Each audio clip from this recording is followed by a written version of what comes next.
Bom, então essa é a segunda parte da aula, intensidade e nível sonoro. Eu comecei a falar um pouco na aula síncrona, mas então vamos fazer ela inteira aí para ficar com ela completa, né?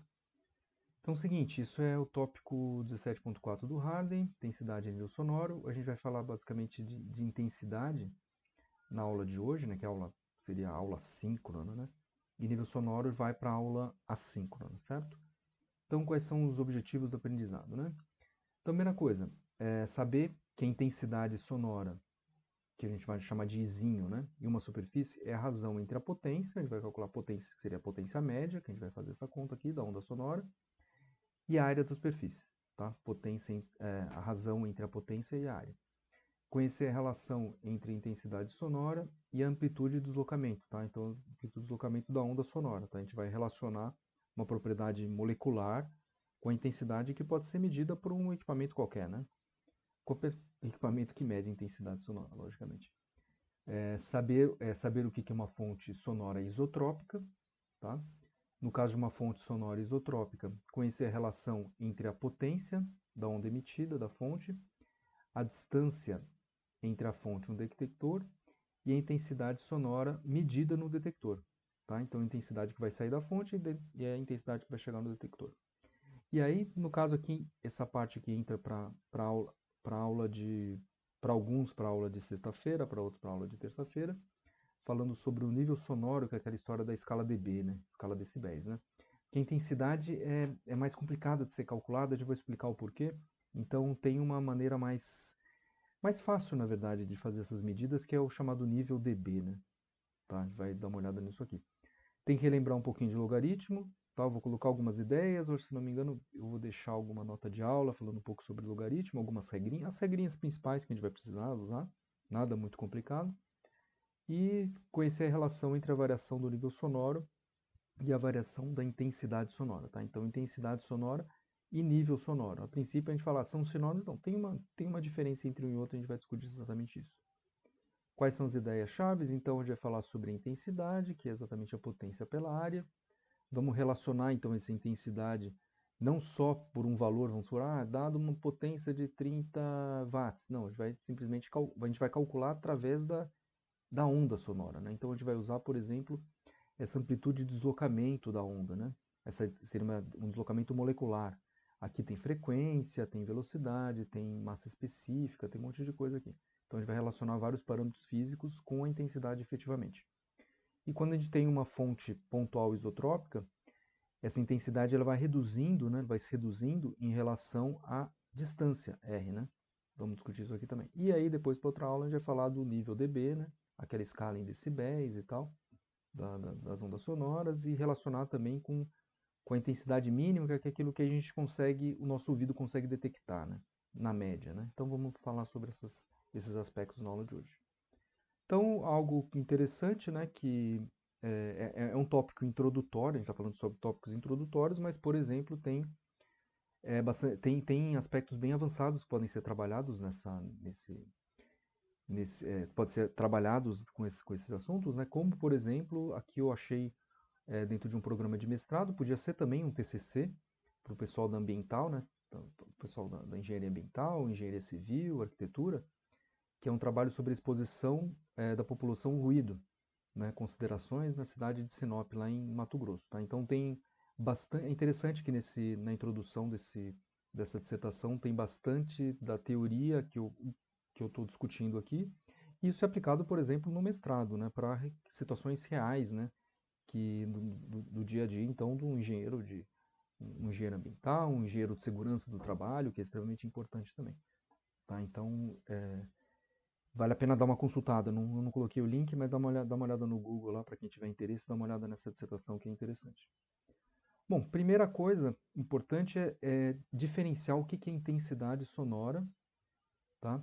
E volume sonoro. Então, em geral, a gente usa como simplesmente um sinônimo. Para muitos aspectos, intensidade sonora e volume sonoro, a gente pode usar, vamos dizer, no nosso dia a dia como sinônimo. Mas, na verdade, ele não é, né? Então, aqui, o exemplo aqui dessa escala aqui de nível sonoro e tal, você tem as gotas de chuva caindo, então é bem baixo, né? Em geral, tem um som bem baixo, um ônibus vai aumentando essa intensidade, equipamentos mais barulhentos, o tiro de uma arma e tal é super barulhento, né?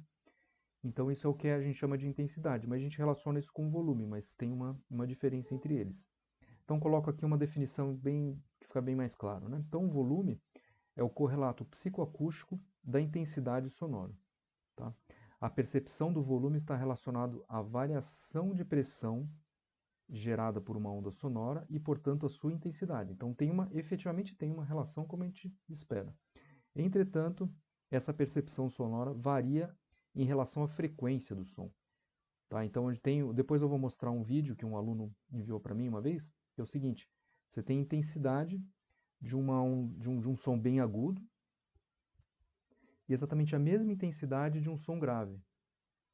E é super claro você perceber que o volume, a gente consegue ouvir o volume sonoro desse som agudo como se estivesse muito mais alto, a gente fala um volume muito mais alto do que, então vou colocar um volume muito mais alto para um som agudo do que um volume grave. A gente acha que o volume é mais baixo, mas a intensidade é idêntica. Então você tem exatamente a mesma intensidade, colocar tipo um igual aqui, torto. A intensidade é igual, mas a nossa percepção de volume é diferente, porque está relacionado com a frequência. Então, diz um volume agudo tem uma frequência alta, né? Frequência alta. Então, sei lá, por exemplo, 10.000 Hz. É um volume super, é uma frequência super alta, né?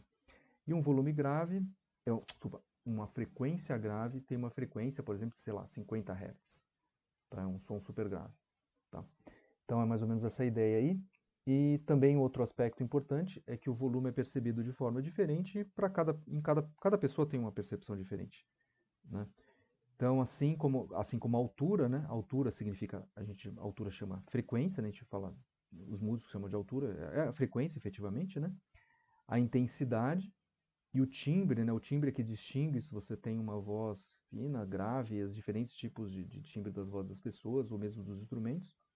E todos esses aspectos são qualidades fisiológicas do som e não apenas físicas. Então tem muita coisa para ser discutido aqui, mas é claro que nesse curso a gente vai explorar mais alguns aspectos físicos e a introdução desses aspectos dessa, dessa teoria. Né?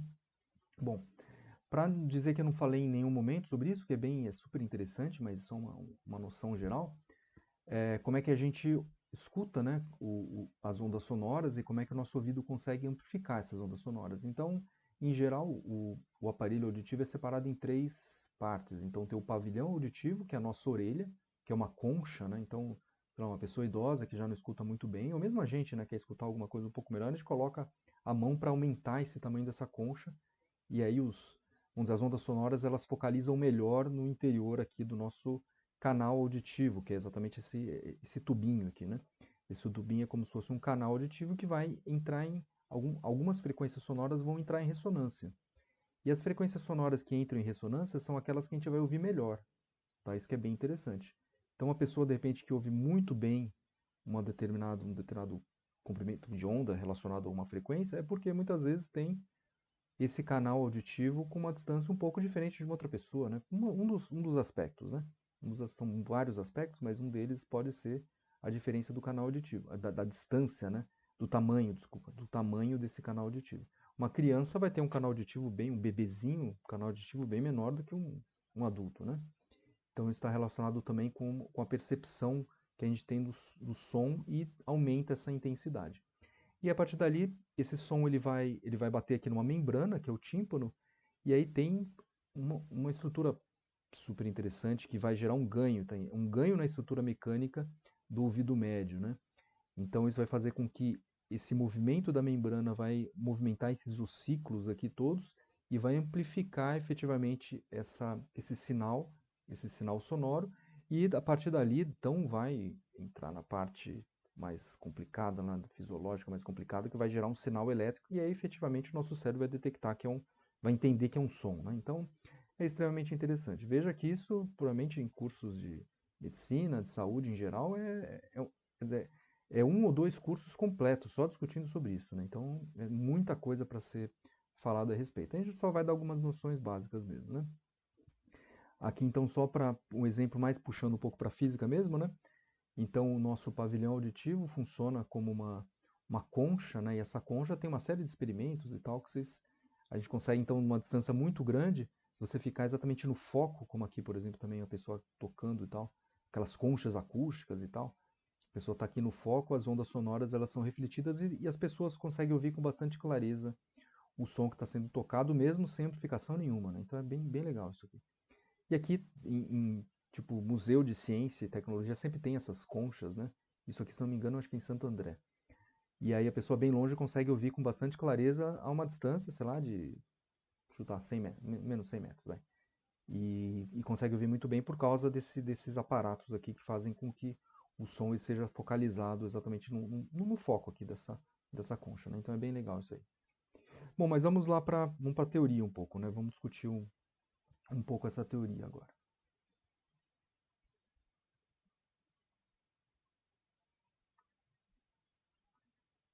Bom, então retomando aquilo que a gente discutiu no capítulo 16, a gente calculou a potência média de ondas transversais, né? De ondas transversais. A gente chegou nessa relação aqui. Então a potência está relacionada com o valor meio aqui, né? Multiplicado pela massa específica linear da corda, lembrando ondas transversais, está falando de ondas numa corda, né? Onda numa corda. Velocidade, velocidade de propagação. A frequência angular aqui dessa onda que está sendo propagada e amplitude, tá? Amplitude. Então tem uma parte da potência que depende do meio especificamente e uma parte que vai depender das condições do problema, né? Ou seja, para gerar uma onda numa corda, você vai mexer na frequência, ou seja, a movimentação da tua mão, quanto mais rápido você fizer, vai ser maior a frequência, e a amplitude, quanto mais alto efetivamente você movimenta essa corda, né? Então, vamos imaginar que para a potência sonora vai ser algo equivalente, né? Mas vamos fazer essa conta aqui para ver o que vai aparecer efetivamente, né? Então, vamos calcular a potência média para ondas sonoras num tubo, tá? Então, um ponto importante aqui, a gente está calculando no tubo, bonitinho e tal, dessa forma aqui. Vamos dizer que não há perdas significativas dessas ondas ao longo do caminho, tá? Isso é um ponto importante depois também para entender alguns exercícios, né? Que senão a coisa fica meio confusa se você não entende isso aqui. Então a gente vai usar exatamente o mesmo raciocínio para cálculo das ondas transversais. Eu vou passar meio rápido. Todas as notas de aula depois vocês podem olhar com bastante cuidado. No Hardy tem as demonstrações também, eu acredito, dessa parte, né? Então, lembrando que a gente tem a potência, a gente quer, lembrando uma potência média, né? Tem essa potência média, vai ser essa energia, vamos dizer, energia cinética, energia total, né? Ou energia mecânica, nesse caso, energia mecânica, não tem perdas nenhuma num intervalo de tempo. Então, seria essa nossa potência, tá? E para calcular essa energia mecânica, a gente calculava a energia cinética primeiro dessas ondas e depois, como a gente sabe que há uma troca entre energia cinética e energia potencial elástica, imaginando que você tem uma elasticidade nesse meio para ser propagada efetivamente as ondas, né?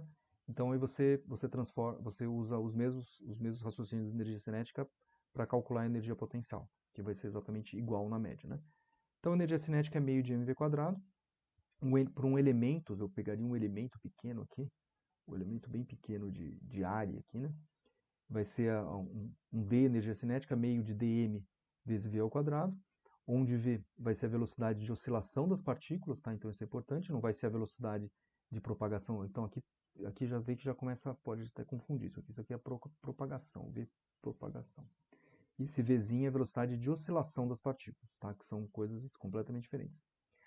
Então, para que a gente calculasse a velocidade de propagação das partículas, a gente sabe o deslocamento molecular. O deslocamento molecular é S igual a um SM, que é a amplitude desse deslocamento, cosseno de kx menos ômega t. Para calcular essa velocidade de oscilação das partículas, você faz a derivada em relação ao tempo. Então, del S del t, faz a derivada aqui, vai ser S ômega seno de kx menos ômega t. Aqui tinha um menos, eu jogo um menos para cá e a derivada de cosseno para seno vai ser menos, então some o sinal negativo. Menos com menos vai dar mais. E aí eu substituo, então, esse elemento de energia cinética, meio de dm sm ômega seno de kx menos ômega t. Isso tudo ao quadrado, não é? Porque energia cinética é elevado ao quadrado. Só comentar aqui, energia cinética meio de mv ao quadrado. Eu quadro tudo isso aqui, coloco tudo ao quadrado. E eu vou, em vez de usar um dm, eu vou usar então agora a nossa densidade, a massa específica volumétrica, né? A massa específica, né, que a gente chama, né? Para elementos, para situações homogêneas, a gente chama simplesmente de densidade, né? Então, a massa específica volumétrica, dm dv ou dm A por dx, né? Então eu tenho um elemento dvzinho aqui, um elemento pequenininho dv, que vai ser um A, desse tubo, né? Vai ser o A por um dx, tá? Só perceba que esse A, isso aqui vai ser a área, né? Isso aqui vai ser efetivamente a área da seção transversal, não é a amplitude, tá? No outro caso a gente calculava como amplitude. Então substituindo aqui esse dm por ρ dv, né? Rho dv, dessa forma aqui. Então, meio de ρ a dx, tá? A dx é s quadrado, ômega quadrado, seno ao quadrado. E eu vou dividir tudo por dt, né? Para encontrar essa taxa de energia pelo tempo. Lembre que eu não estou fazendo a derivada, efetivamente, eu estou dividindo por uma taxa, por um diferencial dt. Então, d energia cinética dt vai me dar essa relação toda, e aí aparece um dx dt. Esse dx dt efetivamente vai ser a velocidade de propagação, né? Vai aparecer aqui a velocidade de propagação dessa onda, né? Dessa forma aqui. E é aquela história, eu vou calcular isso, eu quero calcular depois um valor médio, o valor médio de um seno ao quadrado, veja que eu tenho muitos valores que são constantes aqui, vamos pensar que eu tenho todos os valores constantes, então na hora que eu calculo um valor médio ao longo do tempo, o valor médio de um seno ao quadrado vai ser de 0, que vai de 0 a 1, vai ser exatamente o valor meio aqui, né? Então dá para fazer essa integral, na prática eu teria que fazer uma integral, mas aqui a gente já coloca o valor, que isso aqui vai dar meio. Isso aqui vai ser meio. Tá? E aí essa média dessa energia cinética vai ser esse termo todo. Perceba que já tinha um meio perdido aqui, que eu acho que eu esqueci de colocar aqui, né? Tinha um meio aqui, tinha um meio aqui, e aí meio com meio vai dar um quarto, né? Vai dar um quarto que está aqui.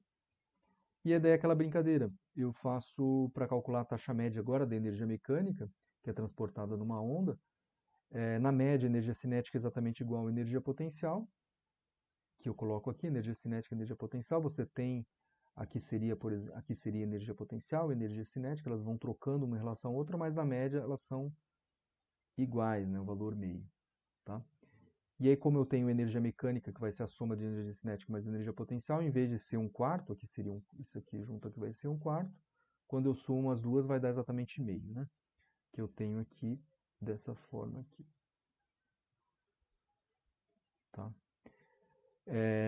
O que a gente consegue mexer um pouco mais, podemos simplificar essa relação utilizando a variação de pressão. É mais fácil, efetivamente, de pensar em termos de variação de pressão. Veja aqui, tem um deslocamento molecular, que a gente não sabe o valor. Você tem uma área da seção transversal desse tubo, tem uma série de coisas aqui que a gente se complica um pouco para saber efetivamente esses valores, né? A área depois vocês vão ver que a gente vai dar um jeito de sumir com ela também, tá? Então, lembrem que aqui a variação de pressão, né? A variação de pressão é dada por essa relação, e aqui seria a amplitude de pressão, tá? Ou seja, a variação máxima de pressão. E aí a gente vai ter que usar alguns resultados que a gente pega da literatura mesmo. Então, o nosso ouvido tem limites de audibilidade, né? Então, por exemplo, a gente consegue ouvir 2,8 vezes 10 a menos 5 Pascal, seria o limite de audibilidade, e o maior valor, ou seja, o limite da dor, em geral, para as pessoas, é 28 Pascal. Então, um som de 28 Pascal, a gente já chega a quase não conseguir ouvir de tão estridente, tão forte que é. Tá? Então, esses são os valores que a gente pode usar. E todos esses termos aqui é exatamente igual essa variação máxima de pressão, ΔPm. Tá? Lembrando que daí muitas vezes a gente vai usar valores que são normais para os seres humanos, né? Os limites de audibilidade, mas a relação é essa aqui, ó. Essa relação que é importante aqui, a matemática física da relação está aqui, tá? E aí eu vou substituir então esse Sm, velocidade, massa específica e a frequência angular, tendo uma relação um pouco mais bonitinha de ser trabalhada, né? Então é a potência média, vai ser exatamente igual a essa variação máxima de pressão, tá? Aqui vai ser a área da seção transversal, lembrando que a gente está trabalhando num tubo, né? Num tubo onde a onda está sendo propagada aqui, nessa direção aqui, velocidade de propagação, que é exatamente esse Vzinho aqui, tá? E velocidade do ar, no caso, a gente vai usar, né? E, para complementar aqui essa ideia, a gente muitas vezes trabalha direto com a intensidade sonora, né? Uma intensidade de uma onda, né? Aqui numa onda longitudinal, em geral, né? Mas intensidade aqui, a gente vai falar mais de ondas sonoras, vai ser a potência pela área. E com a potência aparece essa área que a gente corta, né? Então a intensidade é exatamente a pressão máxima, a variação de pressão máxima que o nosso ouvido consegue perceber. Isso aqui, então, muitas vezes a gente vai usar o valor já tabelado, dividido por 2 vezes massa específica do ar e a velocidade do som. Tá? Então a gente consegue saber qual que é a intensidade máxima que o nosso ouvido consegue perceber. Um ponto importante, eu vou chamar a atenção mais para frente, é que veja que essa intensidade é independente da distância, né? Então, o que é comum hoje de perceber? Ah, tem um alto-falante aqui, quanto mais longe você estiver, a intensidade vai diminuir naturalmente, né? Você tem alto-falante, você tem uma distância R aqui, quanto mais longe vai diminuir. O nosso exemplo aqui é que a gente está trabalhando com um tubo, né? Um tubo onde a gente já imagina que essa onda ela não está sendo perdida, a propagação dela não está sendo perdida ao longo do tempo. O porquê disso? Porque quando você tem uma fonte isotrópica, você tem, vamos supor que é um alto-falante bolinha, um alto-falante bolinha ali. Você tem alto-falante apontado para todos os lados aqui. Então, se você olhar, vou pegar, por exemplo, um raio aqui, vai. Tá feio isso aqui, mas tudo bem, vai. Vou pegar um raio aqui, ó. Eita, maneira ruim. Esse aqui. Você tem uma maior densidade de raios aqui e uma menor intensidade de raios aqui, né? Então, efetivamente, a intensidade diminui, né? Veja que a intensidade vai diminuindo. Então, se eu pegar uns raios aqui, ó, você tem menor intensidade de raios sonoros, quanto maior a distância, tá? No exemplo que a gente está calculando aqui, é como se estivesse num tubo, tá? Então, todas as ondas estão sendo propagadas e não está tendo uma diminuição da densidade dos raios. Seria mais ou menos essa lógica. Tá? Só para adiantar, acho que eu vou falar mais para frente, mas já adianto isso aqui. Tá? Então, isso aqui é chamada fonte isotrópica, né? Fonte isotrópica. Aqui. Bom, resumão ali, né? Então, intensidade vai ser a potência média pela área, ou a gente pode pensar que a energia por unidade, aqui está faltando um por, né? Por unidade de tempo e de área, né? Então, energia, deixa eu melhor aqui. Por unidade de tempo e de área. Se eu tenho uma onda transversal, eu tenho essa relação aqui, tá? Tem exatamente essa relação. Lembrando aqui que o azão aqui vai ser uma amplitude. E se eu tenho uma onda longitudinal, eu vou ter uma relação, veja que tem semelhanças, né? Então aqui, ó, esse termo está relacionado então com as características que eu estou forçando para gerar essa onda, e aqui são as características do meio. E aqui também, ó, características, aqui são as características, tá certo que aqui é a característica do meio também, né? O SM seria uma característica do meio. Aqui tem a característica do meio e aqui a frequência, vamos dizer, a frequência sonora, né? Está relacionado com essa frequência sonora, tá? Então, um resumão aqui do que a gente viu, né? E aí a gente calcula daí essa potência média, potência pela área, que é energia por unidade de tempo e unidade por que eu estou colocando energia por, né? Por unidade de tempo e unidade de área, e a intensidade aqui de uma onda sonora é proporcional, então, ao quadrado da amplitude de pressão, né? Então isso é bem importante, ó. A intensidade é proporcional, então vou colocar assim, a intensidade vai ser proporcional ao quadrado da amplitude de pressão. Tá? Veja que os outros parâmetros são fixos. Então, para o ar, né? Então você tem a densidade do ar aqui, densidade do ar, e a velocidade de propagação, aproximadamente 340 metros por segundo, né? Então esses valores são constantes, e o que altera efetivamente essa intensidade vai ser a pressão. A pressão, ou seja, não, a intensidade vai ser proporcional a essa pressão que está chegando, né, do nosso ouvido. E a gente tem limites que a gente consegue detectar e limite superior e inferior, né? Bom, então só para relembrar aquela história que eu comentei agora, uma fonte, a gente vai falar bastante de fontes isotrópicas, vamos dizer que é tipo um alto-falante bolinha, onde a onda sonora se propaga para todas as direções. Na prática isso não acontece muito, né? A gente não tem tantos alto-falantes bolinhas, em geral você tem até um alto-falante bolinha, mas você tem o alto-falante só numa direção aqui, né? Tá, mas para resolver exercício é mais fácil a gente falar de uma fonte isotrópica, onde o som ele se propaga para todas as direções, né? E você tem também, eu tenho um exercício lá do Hardy que a gente fala da fonte linear, que é mais comum, né? É bem mais comum. A fonte linear, então você vai ter uma propagação.